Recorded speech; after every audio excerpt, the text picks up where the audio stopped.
Hello, finally I'm here. Well, I played my first game of Hordes. I did that.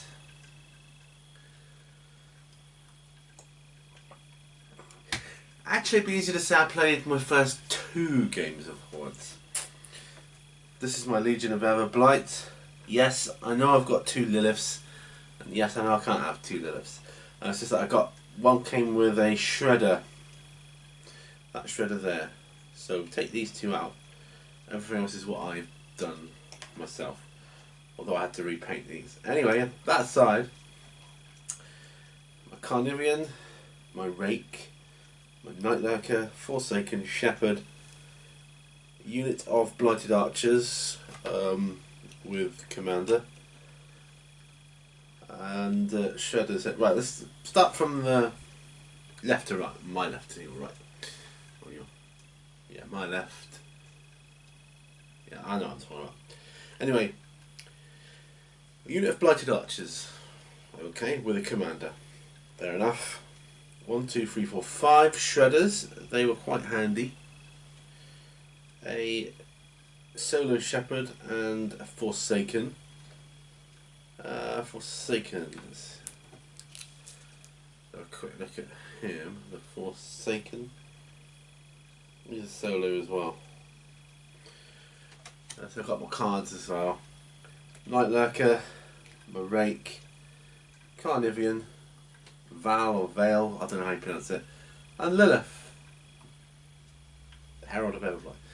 Now, I was playing Scorn, and I got my ass kicked. Well and truly kicked. Which is fine, I expected to. It's my first game, and I expected to lose badly. I was not disappointed. From a beginner's perspective, I would say this may sound very newbie, but the games, although I lost badly, they would have been worse without my Carnivian here. My Carnivian and my Shredders.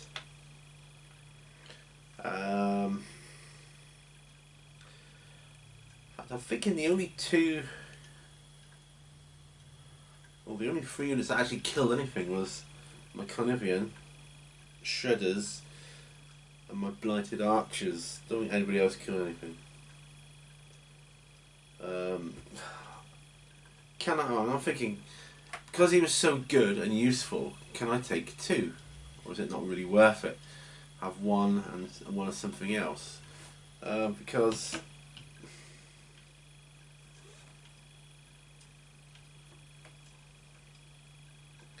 he was so handy. He came up against this like elephanty guy with about the same size model, but he had tusks coming out of the front of him. Anyway, I'm going off track here. What I'm hoping this is going to be is my journey into my Hordes, I don't know, escapades. See, I've got the tokens here. So I knew nothing about it. So these are Fury tokens, right? And I didn't even know what they were, but it was fun to play them. I've got Circle Obros as well, but we're starting with Legion of Everblight.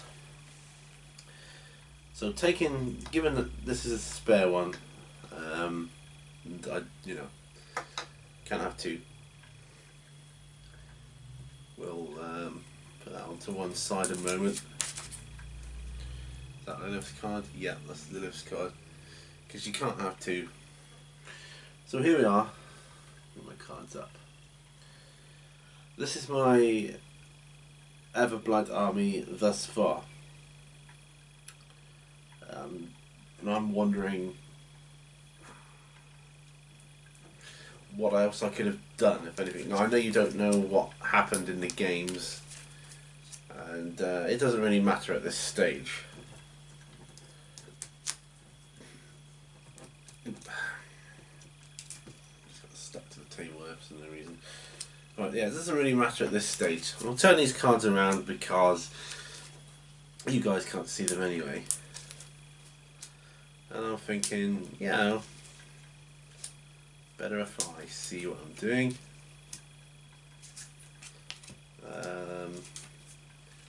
So what we're going to do is I'm going to look at the backs of each card and see what abilities they have, if there's anything else they could have done.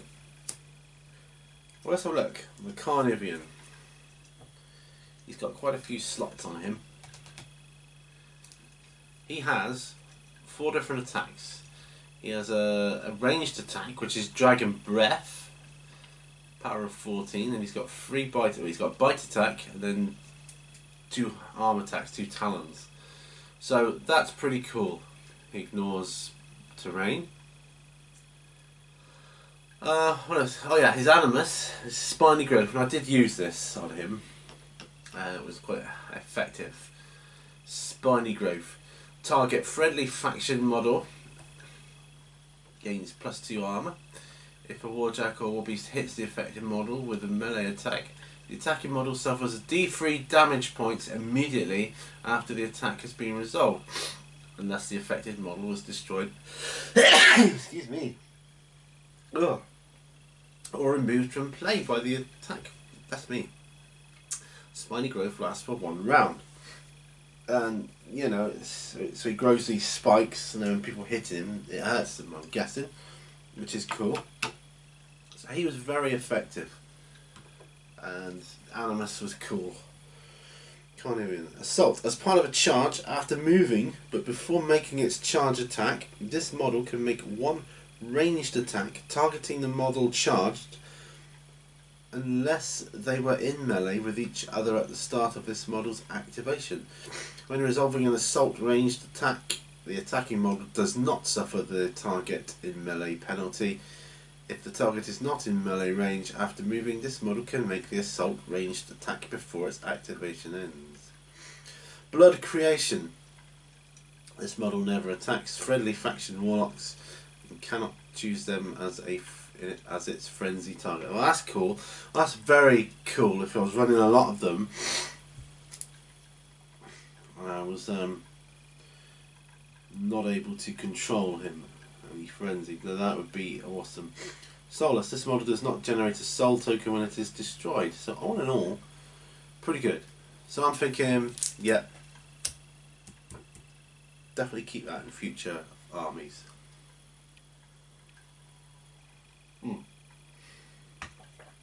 Shredders, let's just choose one. Where are we? Choose one at random. They cost 2 points each. They got 1 power 10 attack, which is a bite. Tenacity is his Animus. Target friendly model gains +1 defense and armor. Tenacity lasts 1. See, I didn't know that. I didn't know that, but I do now. So I think these guys are great. Cheap points cost. I'm going to use them in future battles. Definitely. What else can you do? Blood Creation. This, oh yeah, same as the Carnivian. So that's cool. Rabid. This model can be forced during its activation to gain +2 speed, Pathfinder, and boosted attack and damage rolls for 1 turn. See, I didn't know this. See, I need to read up on all this stuff. So this is what this is for. To do all this. Snacking. When this model boxes a living model with a melee attack, this model can heal D3 damage points. If this model heals, the boxed model is removed from play. The gains don't generate souls. So 1, 2, 3,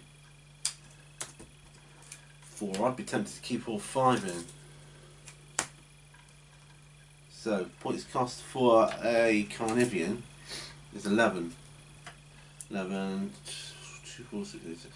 So 21 points there so far. Alright. Now, the Rake. You know, I only used him for the second game.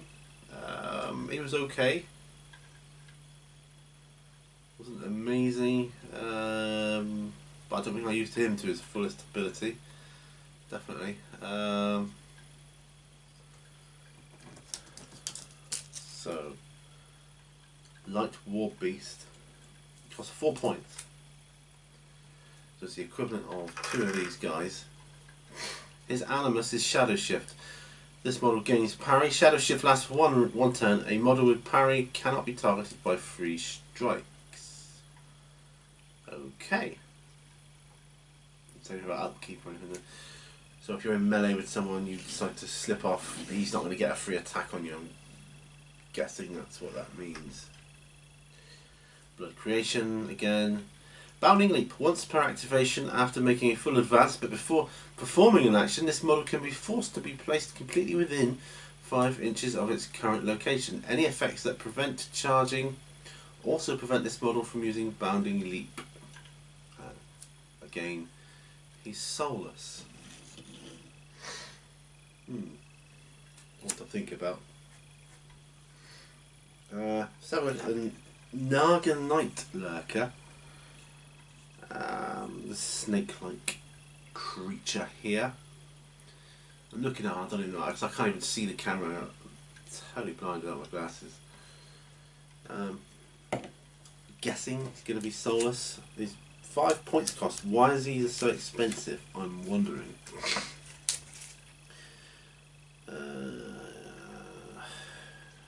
Yeah, he's soulless. He's got the Blood Creation ring. Prowl. This model gains stealth while within terrain that provides concealment. The area of effect of a spell that provides concealment, or the area effect of a cloud effect. Serpentine. This model cannot make slam or trample power attacks and cannot be knocked down. That's a handy trait to have. Knight's Venom. Critical poison. On a critical hit, gain an additional die on this weapon's damage rolls against living models. I don't think I did get any critical hits, but nice to know. Bite. Critical Shadow Bind. On a critical hit, the model suffers. On a critical hit, the model suffers Shadow Bind for 1 round. A model suffering Shadow Bind suffers -3 defense for 1, and for 1 round when it advances, it cannot move except to change facing. That's cool. The Animus is Wraithbane. Target friendly faction models' weapons gain magical weapon and blessed. The Wraithbane lasts for 1 turn when making an attack with a weapon with blessed. Ignore spell effects that add to a model's armor or defense. So he does a lot more. More for your buck. More for your point with the Night Lurker. Right. Let's move on to the archers here. With a leader and 5 grunts, which is what I had, 5 points. Obviously got the longbows for power 10 and sword for power 7.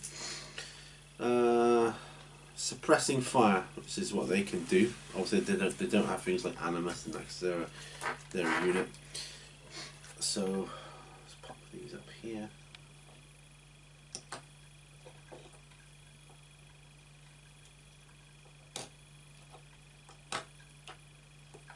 Okay. So suppressing fire is an order.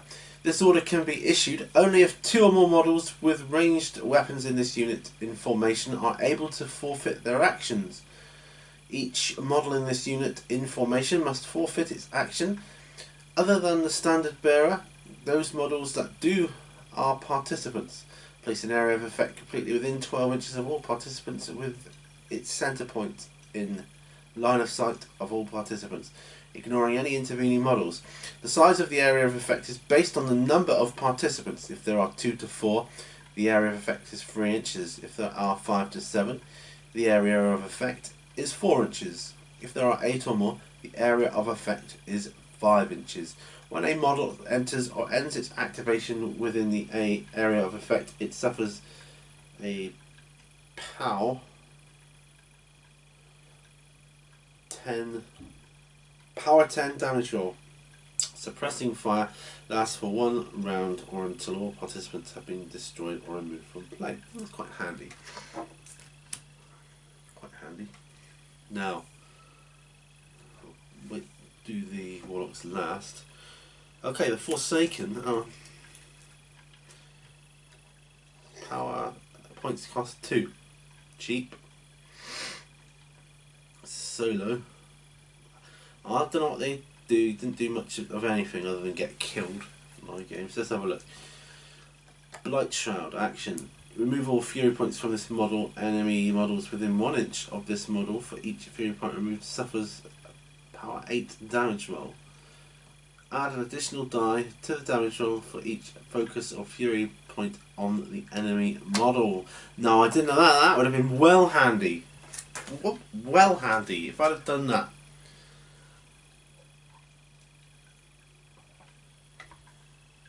Don't go into these games blind, guys. Know your models. Consume Fury. Range command. Target friendly faction Warbeast. If the Warbeast is in range, remove up to 5 Fury points from it and put them on this model. This model can have up to 5 Fury points at a time, and I did that. It's handy for managing Fury. Ferocious. During its activation, this model can spend Fury points to gain additional attacks or to boost attack or damage rolls at 1 Fury point per attack or boost. So should have done that, guys. Last but not least, this solo Shepherd. They've only got 1 point of health, so very weak. Costs 1 point. What can she do? Beast Manipulation. A Warbeast can be affected by only 1 Beast Manipulation special action each turn. Condition. Action. Range 3. Target friendly faction Warbeast. If the Warbeast is in range, place any number of Fury points on or remove any number of Fury points from it. Medicate as an action, range 3. Target friendly faction Warbeast. If the Warbeast is in range, it heals D3 damage points.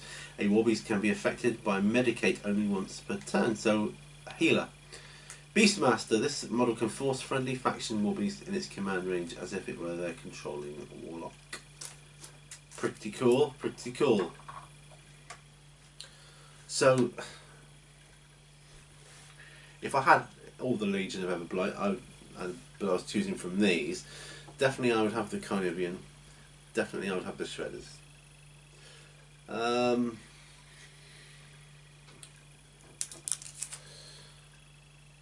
I'd probably keep the Rake. Not sure about the Night Lacquer, his points costly, I think, for what he is, but I don't know that much about it yet. But maybe I would keep him, maybe not. But I might not. The Archers are okay, I'd keep them. Definitely keep the Forsaken and the Shepherd. Okay, but what Warlock would I use? Okay, well, Lilith. He's got a bow.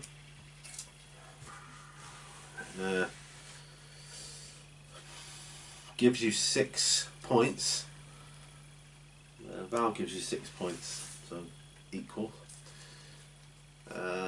Okay, he's got Bushwhack. During its activation, this model can make its combat action before its normal movement. If it does, it must make a full advance as its normal movement this activation. Hellsinger. Bloodlaw. Warbeast in this model's battle group can charge enemy models hit by this weapon this turn without being forced. That's good. Witchmark. If this attack hits an enemy model during this model's activation, the model can target and automatically hit that model with spells in all range and line of sight until the end of this model's activation. Didn't make use of that. Feat is Field of Slaughter. While in Lilith's control area, friendly faction models roll an additional die on attack rolls this turn. That's cool. So far Lilith's looking good. Bad Blood. A Warlock, this is spells. A Warlock leeching from target Warbeast suffers 1 damage point for each Fury point leeched. The affected Warbeast cannot be healed or have damage transferred to it and loses regenerate. Pretty good. Parasite. Target model or unit suffers a -3 armor and this model gains a +1 armor. Yeah, use that. Eruption of Spines. If target model is hit D6 nearest models within 5 inches of it suffer a power of 10 damage roll. So, looking favourites so far, Vale. She, like I say, she gives you 6 as well. She's got Oraculus, which is a shooty attack, like lightning or something. Dark Sentinel. Once per turn, when an enemy model ends its normal movement within 5 inches of this model, a friendly faction war beast within 5 inches of this model can immediately make a full advance followed by a normal melee or ranged attack targeting the enemy model. The war beast gains boosted attack and damage rolls against the enemy model. Snow Reef. This model always has concealment. That's cool. Halion. Once per turn, when this model suffers damage from an enemy attack, it can spend 1 fury point to transfer half the damage to an enemy war beast in its control area, but must suffer the rest of the damage itself. Oraculus. Guided attacks made with this weapon automatically hit. Must be the staff she's carrying there. Guided attacks made with this weapon automatically hit. Spellbound. This model can channel spells through a model hit by an attack made with this weapon. Spellbound lasts for 1 turn. She's got feet, cat and mouse. At the end of this turn, after all friendly models have ended their activations, one friendly faction model in Val's control area can make a full advance for each enemy model in her control area at that time. During this movement, the affected model can be targeted by 3 strikes. A model can advance only once per turn as a result of cat and mouse.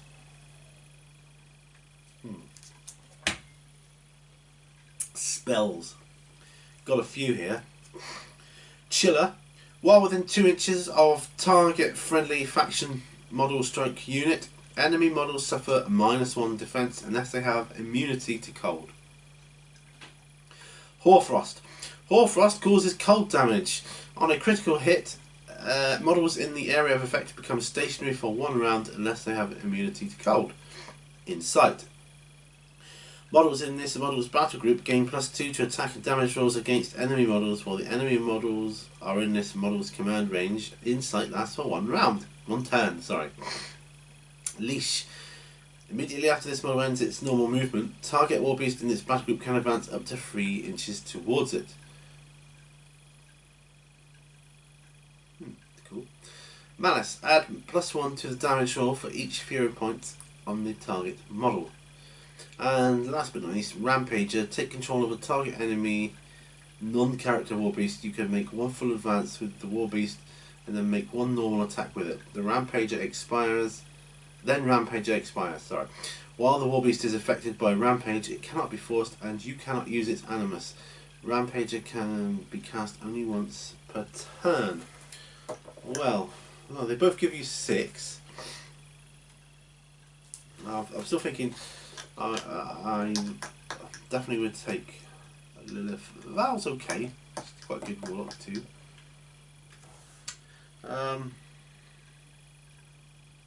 So how many points have we got then? You only have 1. Either one gives you 6, so we've got 6 points of freebies. Right.